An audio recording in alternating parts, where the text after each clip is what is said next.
Un œil sur les médias avec Julie Chouteau. Bonsoir Julie. Bonsoir, et vous allez nous parler des internautes qui commentent bien sûr le match des Bleus cet après-midi. Oui, et encore leur message, le moins que l'on puisse dire, c'est qu'ils n'ont pas trouvé ça palpitant, mais alors pas du tout. Un match si soporifique que les salariés français ont repris leur poste à la mi-temps, ce qui est bon pour la productivité du pays, plaisante cet internaute.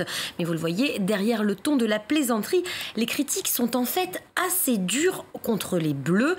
Les supporters n'en ont pas eu pour leur argent, dit par exemple SoFoot qui met même le mot match entre guillemets, parce que selon le magazine, cette rencontre ne mérite même pas ce qualificatif, c'est vous dire. En revanche, l'expression de match nul a rarement eu autant de sens, nous dit ce message. Nul dans le score et dans la qualité donc. Et ce n'est pas la première fois, à en croire beaucoup d'internautes. Les matchs de la France ont même été les plus ennuyeux de toute la Coupe du Monde, dit par exemple celui-ci. Vous le voyez, ces remarques ne sont pas tendres pour l'équipe dans son ensemble, mais aussi pour certains joueurs qui en prennent particulièrement pour leur grade. Antoine Griezmann continue de concentrer les critiques. On ne va pas se mentir, c'est mauvais pour le moment, dit par exemple cet internaute. Certains partagent aussi des images pour se moquer du joueur, comme celle-ci par exemple, partagée par le site de paris sportif BetClick. Vous voyez, il paraît avoir une jambe pas tout à fait normale, qui est gênant pour jouer au foot. Des images qui ne vont sans doute pas plaire à l'ami d'Antoine Griezmann, Paul Pogba.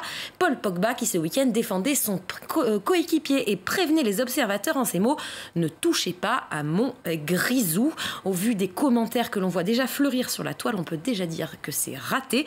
On espère tout de même que Paul Pogba ne va pas trop mal prendre ses remarques contre son ami et coéquipier, car les Bleus semblent mal accueillir les critiques qu'ils jugent parfois trop sévères, en croire l'attitude de Kylian Mbappé. Selon nos confrères de TF1, le joueur ne souhaiterait tout simplement plus s'exprimer face aux médias, et ce jusqu'à la fin de la Coupe du Monde. La raison, il aurait été vexé par les critiques qui l'ont visé après la difficile victoire des Bleus contre l'Australie. Et puis ce soir, c'est un outil technique de cette Coupe du Monde qui continue de faire polémique. Il s'agit de l'assistance vidéo à l'arbitrage, ou VAR. C'est une nouvelle technologie de ce mondial. C'est la première fois que c'est utilisé dans une Coupe du Monde, et cette nouvelle technologie a visiblement besoin d'encore d'un temps d'adaptation, puisque depuis le début de la compétition, la VAR a été très critiquée selon beaucoup d'observateurs. Elle aurait conduit les arbitres à prendre de mauvaises décisions, notamment au cours de 2 matchs d'hier. C'était donc entre l'Iran et le Portugal, et entre l'Espagne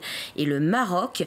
Côté marocain, beaucoup s'estiment lésés par l'utilisation de cette assistance vidéo à l'arbitrage.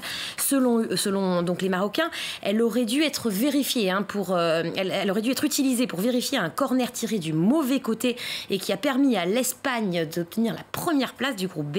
Le VAR, c'est du bullshit, c'est de la connerie, a donc déclaré le joueur marocain Nordine Amrabat au coup de sifflet final de la rencontre. Moins grossier, le milieu de terrain marocain Younes Belhanda n'a pas pour autant mâché ses mots contre cette technologie. Pour lui, le système est à 2 vitesses et favorise les grandes équipes. On le voit donc dans les grandes équipes, bien sûr, comme le Portugal ou encore l'Espagne. On le voit donc, cette nouvelle technologie fait débat, et ça ne fait que commencer, puisque c'est la première fois qu'elle est utilisée en Coupe du Monde. Mais relativisons tout de même, Stéphanie. On n'a pas attendu la VAR pour débattre autour de l'arbitrage. Il faut aussi relativiser, puisque comme vous le voyez, l'équipe du Maroc dans l'avion du retour n'a quand même pas l'air abattue par cet arbitrage. Il faut dire qu'il rentre quand même plein de dignité au pays. Et puis vous allez nous parler de cet hommage des internautes à une star du foot. Il y a 15 ans, jour pour jour, Marc-Vivien Foé disparaissait brutalement à l'âge de 28 ans. C'était donc le 26 juillet 2003, alors que son équipe nationale du Cameroun affrontait la Colombie en Coupe des Confédérations. Lors de ce match, Marc-Vivien Foé s'était effondré, victime d'un accident cardiaque. Et bien 15 années plus tard, et en ces temps de Coupe du Monde, plusieurs internautes ont publié des hommages aux aux joueurs défunts, des hommages d'anonymes, mais aussi des clubs où il a joué. Un lion ne meurt jamais, on ne t'a pas oublié, dit par exemple l'Olympique de Lyonnais sur Twitter. Le RC Lens adresse aussi une pensée toute particulière à son ancien joueur, disparu il y a 15 ans tout juste. Rappelons aussi que RFI France 24 lui rend chaque année hommage à travers un prix. Le prix Marc-Vivien Foé récompense un footballeur africain et cette année, ce footballeur était justement camerounais. Merci beaucoup Julie. Et on